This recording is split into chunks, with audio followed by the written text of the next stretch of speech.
Listener discretion is advised.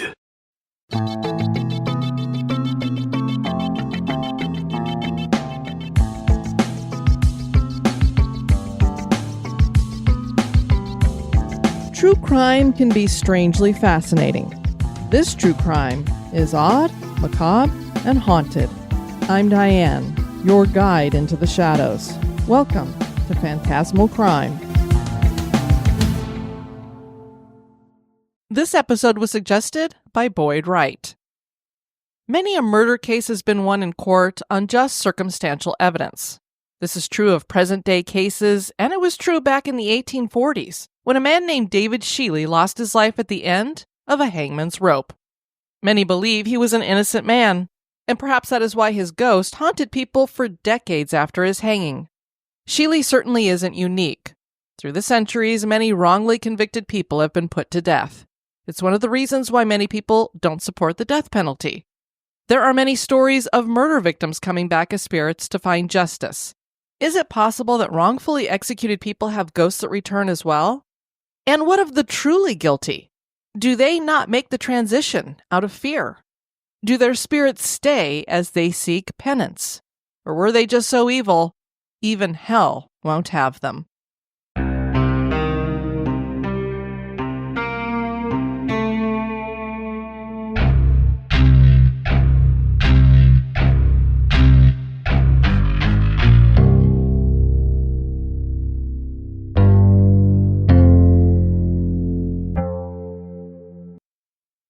The city of Cynthiana is slightly northeast of Lexington in the state of Kentucky.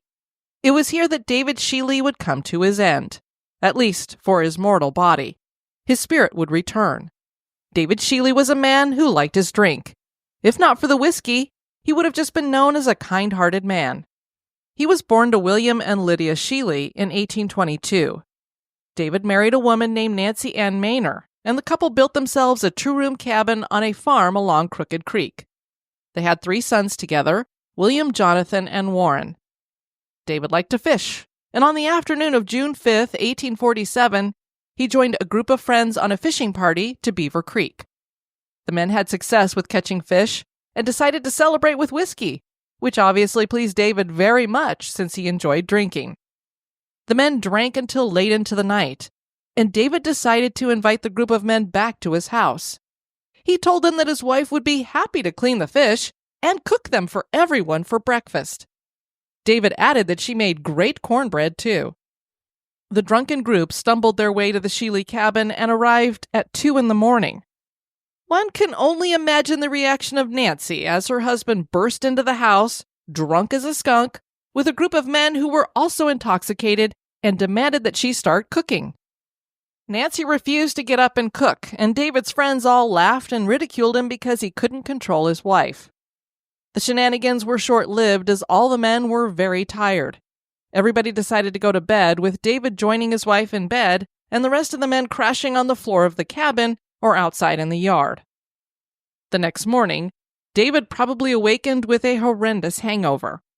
One can only imagine what it must have been like for him to peer over to the other side of the bed and see his young wife, Nancy, dead. All of his friends were gone. What David did next is a matter of conjecture, but he ended up hiding in the chimney of the old stone fireplace. That's where a neighbor found him after discovering Nancy dead. Authorities arrested David, and the official courthouse documents read, "At a Justice of the Peace hearing dated Monday, June 7, 1847, William Williams swore that he was at D. Sheely's house yesterday evening, and Sheely and his wife were quarreling. Sheely was drinking. Thinks he heard him threaten to kill his wife." In a sworn statement at same hearing, Eliza Johnson said that on Sunday afternoon, after sundown, she saw Sheely seize his wife by the throat and choke her down, swearing that he would have her heart's blood before morning. Brian Marshall swore, "Went to Sheely's house this morning, the 7th of June. The door was partly open. Saw no person stirring. Witness went in the house. Saw Mrs. Sheely on the bed. Witness asked Mrs. Sheely if she was asleep this time of day. Mrs. Sheely made no answer. Witness went to the bedside, discovered that Mrs. Sheely was dead. Saw marks of violence on her neck and face. Witness left immediately and gave the alarm to the neighbors."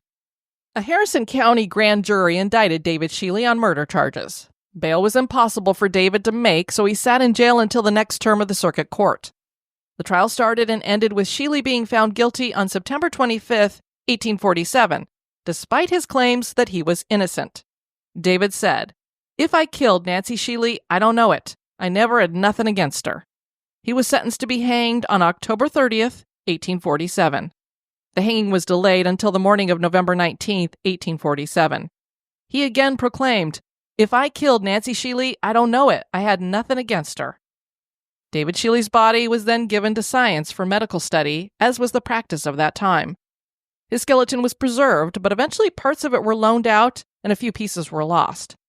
Two of the Sheely children, Warren and Edward, went to Calhoun County, Texas to live with David's brother and sister. Eventually, the brother, William W. Sheely, got guardianship of two of the boys, and they appear in the 1850 census together. The third brother, William, came later to Texas. Many years after the hanging of David Sheely, a former friend of his made a deathbed confession. He claimed that he had killed Nancy, not David. The man gave no reason as to why he murdered Nancy. The confession was written down, sworn to, and notarized, so it would seem that David was an innocent man when he was hanged from the hanging oak that is located in the Grandview subdivision about 100 yards from the Oddville Pike, and it's still there today. And it wasn't long after his execution that David Sheely's spirit started making appearances. People claimed that on chilly and foggy nights, David's spirit searched the hollows of Harrison County. Some wondered if he was looking for some of his missing bones. Others thought he was at unrest for a couple of reasons, the main one being that he was innocent, the other being that he wasn't given a proper Christian burial. Stories claim that David Sheely's ghost haunted the residence near Cynthiana for 40 years.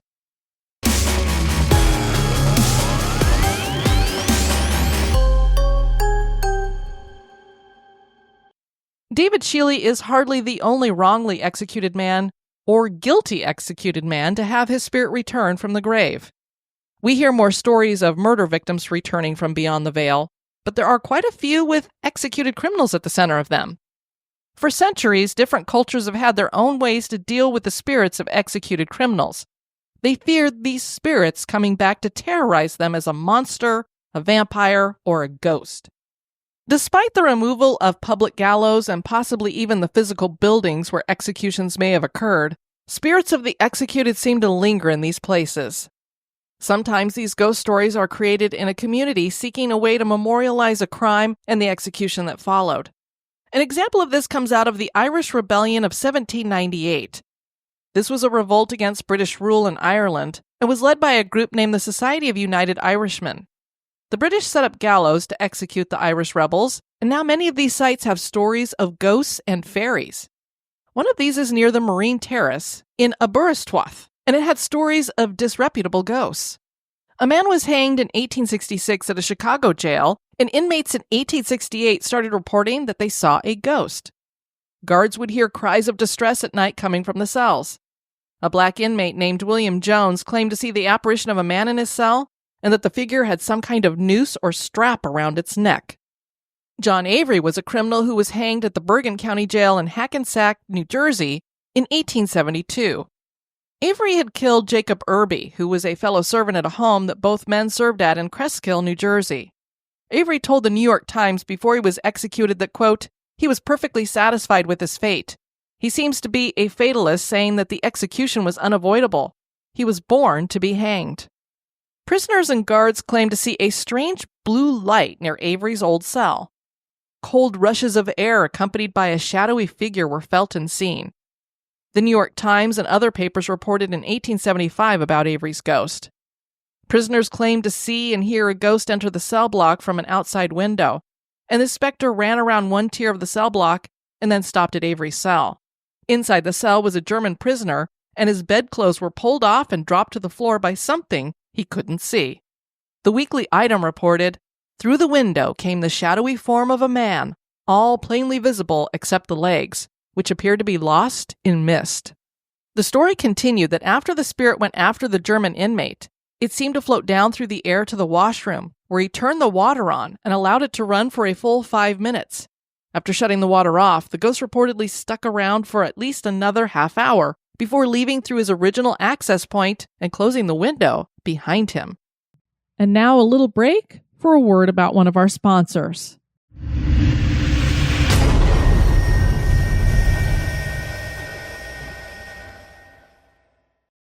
Alden was an inmate at the prison on Castle Hill in Norwich who was executed on July 31st, 1807 for murdering her husband, Samuel Alden, in a cottage near Attleborough, Norfolk. Samuel Alden had been drinking with his friend Edmund Draper at a local public house. Martha had been there with them early on and had their child with her. She left after a while, and Samuel proceeded to get pretty inebriated.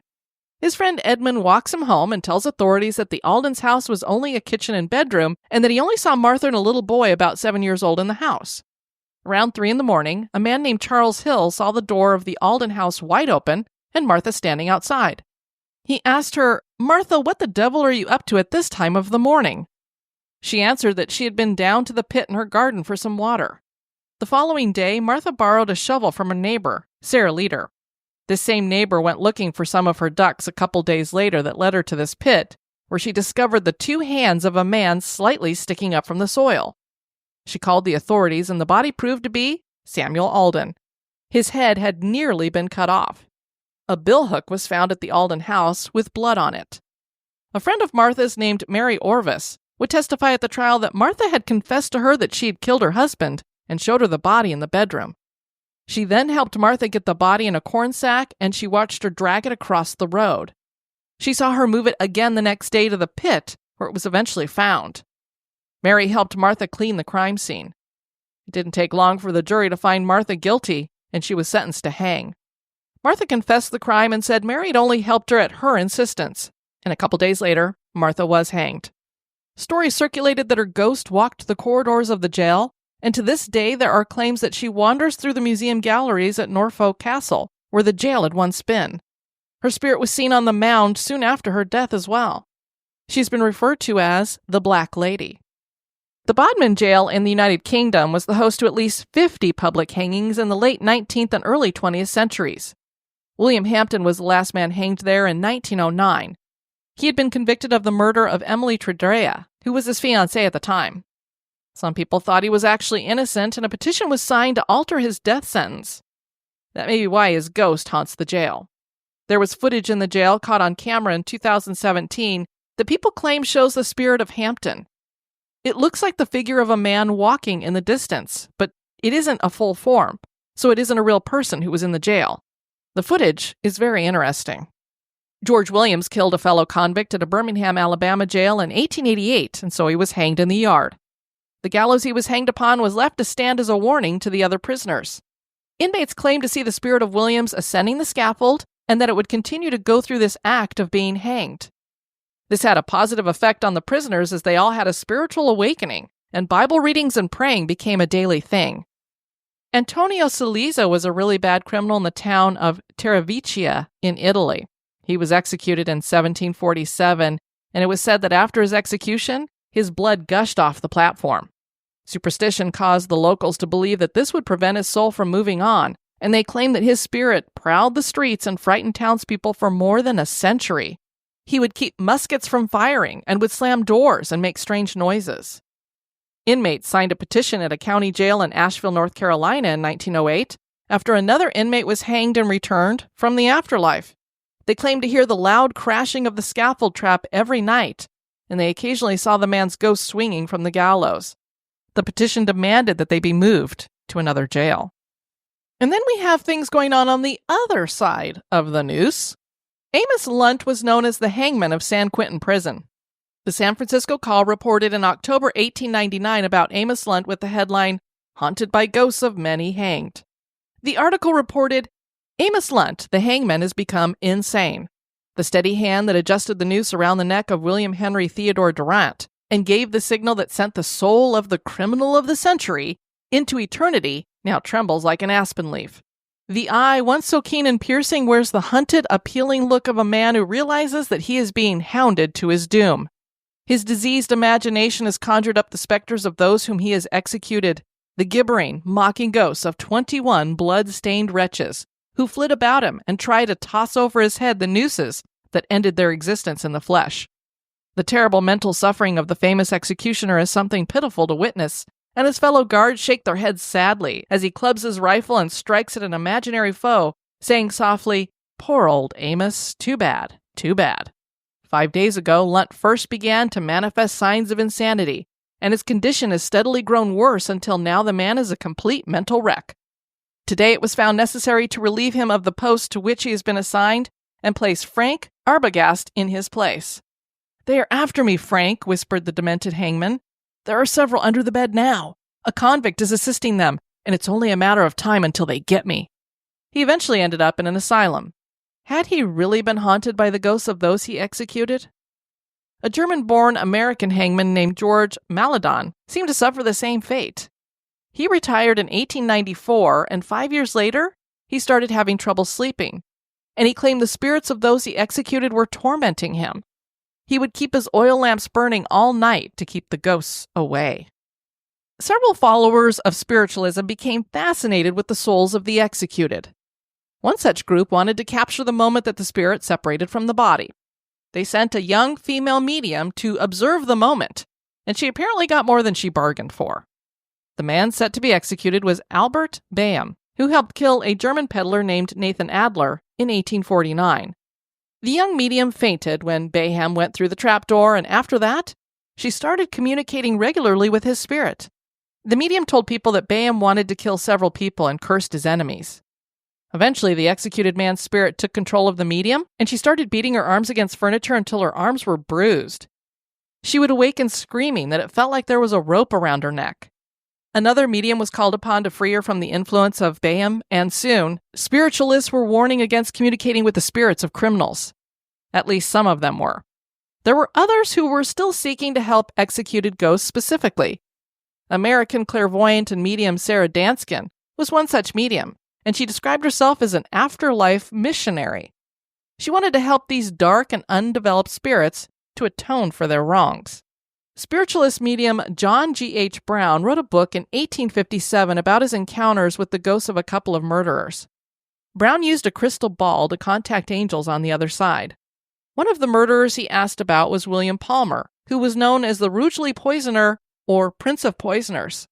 Charles Dickens referred to Palmer as, quote, "the greatest villain that ever stood in the Old Bailey."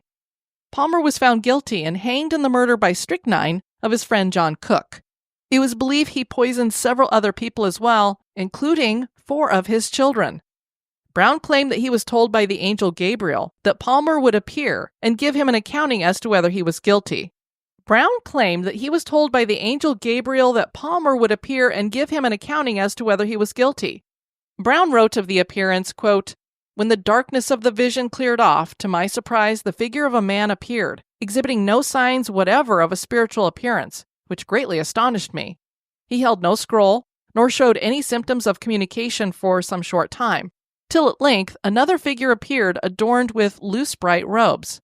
This divine figure gave the spirit of Palmer, for it was he, a scroll which was then opened and displayed in the ball.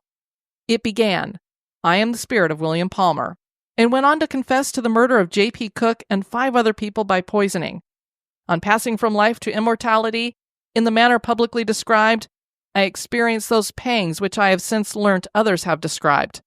I have also heard the yells, groans, and shrieks, beyond the darkness, suffered the taunts and reproaches of my murdered victims, and am now dwelling in the atmosphere around and near the scenes of my worldly existence, experiencing the bitter reproaches from the thoughts of those who are living. Oh, horrible, horrible, wretched misery, and terrible but mysterious immortality. I must now leave you. My victims haunt me." Many spiritualists came to an understanding that capital punishment was a bad idea. Owen Davies and Francesca Mattioni write in Executing Magic in the Modern Era, Criminal Bodies and the Gallows in Popular Medicine, quote, "In spiritualist terms, execution did not act as a punishment in the sense that it extinguished sentient life. Indeed, it prematurely transferred the dark souls of criminals to a more advanced state of being. In pragmatic terms, this also meant that the gallows, unnecessarily and perniciously, let loose a host of very bad spirits." Writing in 1856, Newton Crosland, husband of spiritualist writer and novelist Camilla Dufour Crosland, stated, for instance, that a believer in spirit manifestations cannot consistently approve of capital punishments, for the wicked souls of executed murderers could wreak woe and destruction more fatally than their former bodies could perpetrate if they were still alive. We hear plenty of stories of murder victims haunting locations. There are not as many about the actual murderers coming back.